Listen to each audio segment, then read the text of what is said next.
ഹരി ഓം. ചികുരം ബഹുളം വിരളം ഭ്രമരം മൃദുലം വചനം വിപുലം നയനം അധരം മധുരം വദനം ലളിതം ചപലം ചരിതം ച കഥാനുഭവേ. എവിടെ നോക്കിയാലും ആ ഉണ്ണിയെ കവി കണ്ടുകൊണ്ടിരുന്നു. പെട്ടെന്ന് ഒരിട ആ കുഞ്ഞിനെ കാണാതെയായി. വേവധു പൂണ്ട് കവി അന്വേഷിക്കുകയാണ്, എവിടെയാണ് ആ കുഞ്ഞ്?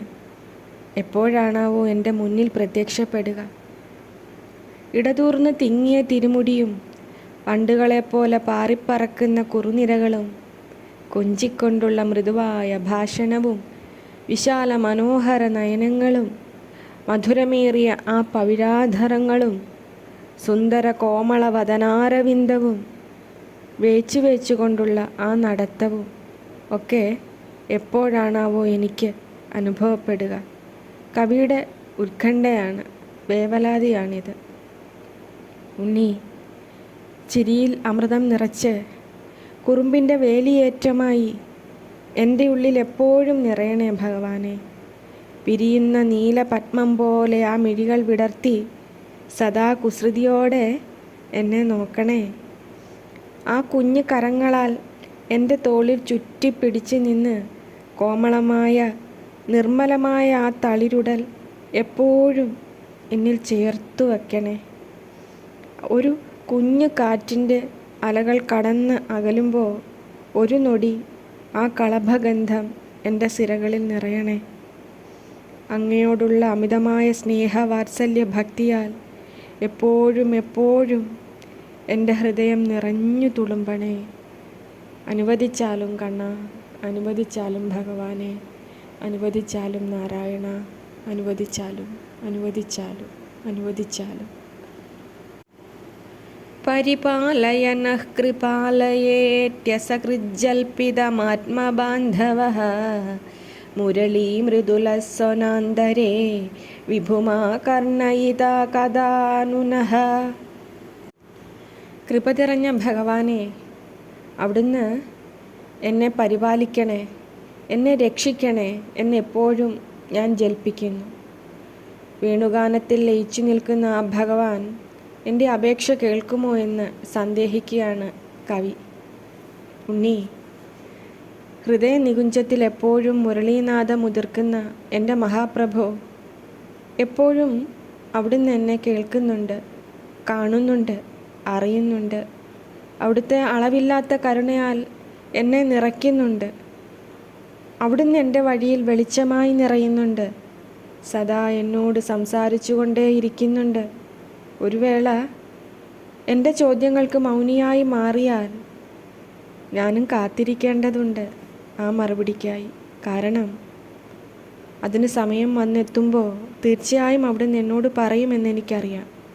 എന്തെന്നോ ഏതെന്നോ എങ്ങനെയെന്നോ തിരയാനാകാത്ത ഈ വലിയ ജീവിതം ഒരു പൂവായി വിടർന്ന് പരിലസിക്കാൻ, ഒരു നദി പോലെ ഒഴുകി നീങ്ങാൻ, ഒരു പഞ്ഞിത്തുണ്ടുപോലെ പറന്നുയരാൻ, ഒരു പുൽനാമ്പ് പോലെ വീണ്ടും വീണ്ടും തളിർത്തു വരാൻ എനിക്ക് അവിടുന്ന് മാത്രം മതിയാകും. അങ്ങയുടെ ആ ഒരു നോട്ടം മാത്രം മതിയാകും ഭഗവാനെ. അത് എപ്പോഴും എന്നിലുണ്ടാവണേ കണ്ണ, ഗുരുവായൂരപ്പ. കഥാനു കസ്യാം നു വിബദ്ധശായാം കൈശോരഗന്ധിഃ കരുണാനിധിർനഃ വിലോചനാഭ്യാം വിപുലായതാഭ്യാം വ്യാലോകയിക്ഷ്യൻ വിഷയീകരോതി. ഏത് ആപൽഘട്ടത്തിലാണോ ഭഗവാൻ വന്ന് എന്നെ രക്ഷിക്കുക എന്ന് ചോദിക്കുകയാണ് കവി. എന്നാണാവോ, ഏത് ആപദ്ഘട്ടത്തിലാണാവോ ഓമനത്തത്തിൻ്റെ തൂമണം പരത്തുന്ന കരുണാനിധിയായ ശ്രീകൃഷ്ണചന്ദ്രൻ വിപുലവും മനോഹരവുമായ തൃക്കണ്ണുകൾ കൊണ്ട് എന്നെ കടാക്ഷിക്കുവാൻ വന്നു ചേരുക എന്ന് കവി ആഗ്രഹിക്കുകയാണ്. ഭഗവാനെ, എപ്പോഴും ആ മനോഹരനായ പൊന്നുണ്ണി എൻ്റെ അരികിൽ സദാ ഉണ്ട്. ഞാൻ ആഗ്രഹിക്കുമ്പോഴൊക്കെയും നിറഞ്ഞ് എൻ്റെ അരികിലുണ്ട്. വിടർന്ന മിഴികൾ സാഗൂതം എൻ്റെ മുഖത്തർപ്പിച്ച് പുഞ്ചിരിപ്പാലിൻ്റെ വെണ്മ നിറഞ്ഞ അഴകായ ചൊടികളും ചെന്താമര വിടർന്ന കവിളിണകളും അഴകായി വളഞ്ഞ പുരികക്കൊടികളും മെല്ലെ ഇളകുന്ന തിരുമുടി അഴകും അതിൽ തിരുകി വെച്ച മയിൽപ്പീലിക്കണ്ണുകളും മറ്റൊരു വെണ്ണക്കുടം പോലെ തളിർത്തു മിന്നുന്ന ശരീരകാന്തിയുമായി ഓമനത്തം നിറഞ്ഞ അരുമയായ ഒരുണ്ണിയുടെ രൂപമായി ആശിക്കുമ്പോഴൊക്കെയും ഭഗവാനെ അങ്ങ് എൻ്റെയും മുന്നിലുണ്ട്. കണ്ണാ, കരുണാമയനെ, നാരായണ, ഗുരുവായൂരപ്പ, അതെന്നും എപ്പോഴും അങ്ങനെ തന്നെ ആയിരിക്കണേ ഭഗവാനെ. മധുരമധരബിംബേ മഞ്ജുളം മന്ദഹാസേ ശിശിരമമൃതവാക്യേ ശീതളം ദൃഷ്ടിപാതേ വിപുലമരുണനേത്രേ വിശ്രുതം വേണുനാദേ മരതകമണിനീലം ബാലമാലോകയാമഹ. നീലബാലനായ ആ കോമളകുമാരനെ കവി വർണ്ണിക്കുകയാണ്. തൻ്റെ ഭാവനയിൽ കാണുകയും അനുഭവിക്കുകയും ചെയ്യുകയാണ്.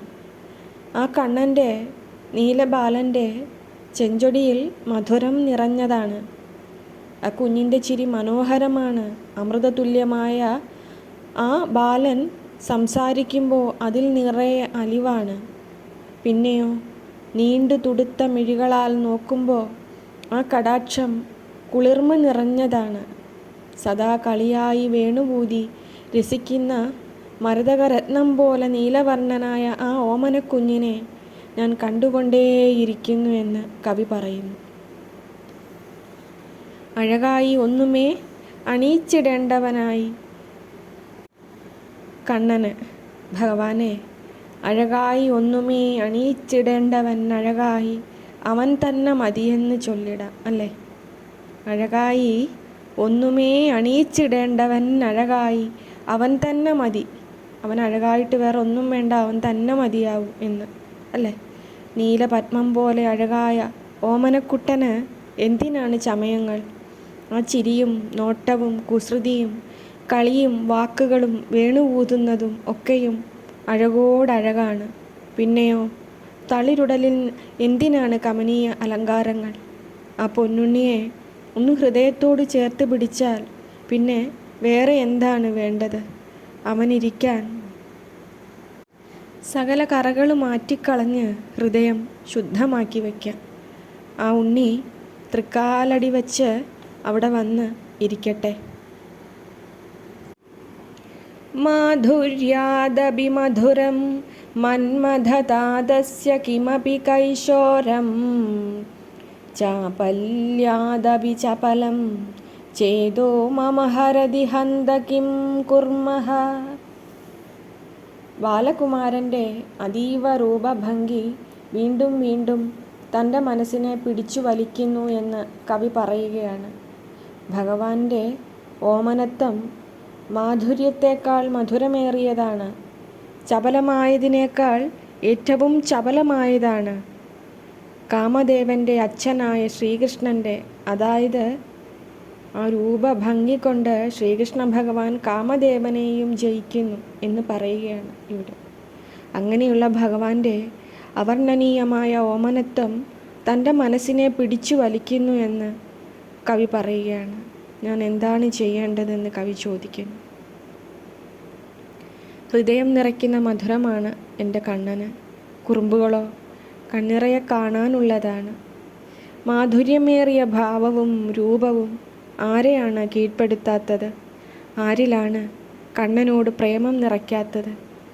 സർവചരാചരങ്ങളിലെയും പ്രാണനായ ആ നിന്തിരുവടി ഒരു ശിശുവായി, ഓമനയായി, ഓരോ ജീവനിലും അമൃതായി നിറഞ്ഞൊഴുകുന്നു. അതിനെ ഒന്ന് ഓർക്കുന്ന മാത്രയിൽ തന്നെ മനസ്സ് ശാന്തവും സമാധാനപൂർണവുമാകുന്നു. ഗോവിന്ദ, ഭഗവാനെ, അവിടുന്ന് ജയിച്ചാലും, അവിടുന്ന് ജയിച്ചാലും ഭഗവാനെ, അവിടുന്ന് ജയിച്ചാലും. ഗോവിന്ദ ഹരി ഗോവിന്ദ ഹരി ഗോവിന്ദ ഹരി ഗോവിന്ദ കൃഷ്ണ ഗോവിന്ദ ജയ ഗോവിന്ദ ജയ മുകുന്ദ മാധവ ഗോവിന്ദ ഗോവിന്ദ ഹരി ഗോവിന്ദ ഹരി ഗോവിന്ദ ഹരി ഗോവിന്ദ കൃഷ്ണ ഗോവിന്ദ ജയ ഗോവിന്ദ ജയ മുകുന്ദ മാധവ ഗോവിന്ദ.